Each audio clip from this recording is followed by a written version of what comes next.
Salam, mən Şəhriyar Mirzəliyev. Bloger dərslərinə yenə davam edirik. Dərslərə başlamamışdan qabaq bir xatırlatma etmək istəyirəm. İlk öncə mənə şəhriyarmx.com saytından izləyə bilərsiniz. Saytda gəzindikdən sonra reklamların hər hansı birinə klikləsəniz şad olaram. Reklamlara kliklədikdə sizdən heç bir şey çıxmır. Sadəcə mənə 1-2 sent gəlir. Xeyir verə bilərsiniz.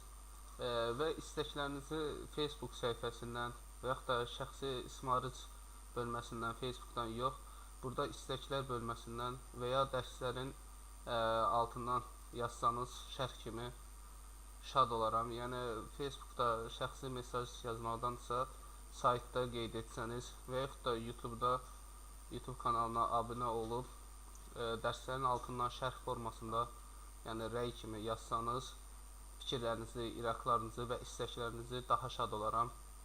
Yəni çalışın sayta yazın və imkan olsa saytdakı hər hansı bir dərslikləri mənə dəstək formasında bəyənsəniz və paylaşsanız Facebookda və yaxud da gördüyünüz kimi BBM-lə siz hər hansı bir forumda və ya hər hansı bir saytda paylaşa bilərsiniz bunları. Paylaşsanız şad olaram.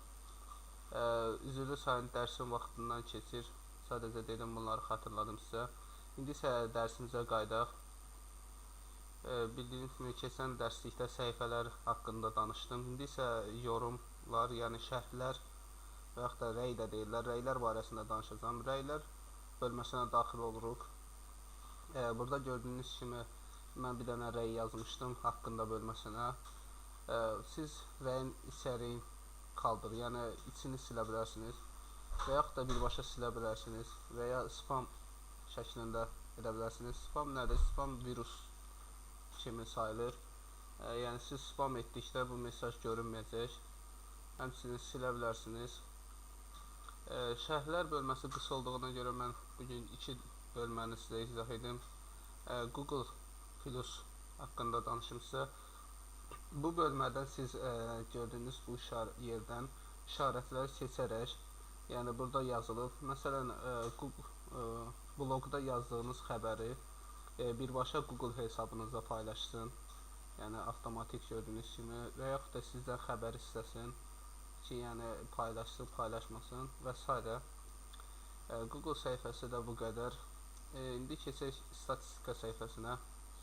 Statistika səhifəsi nədir? Sizin saytınıza kim neçə dəfə baxıb, hansı ölkədən baxıblar, hansı kliklər olub və neçə dəfə baxılıb, sayt neçə dəfə, hansı vaxtda açılıb, hansı vaxtda yazılar yazılıb və s.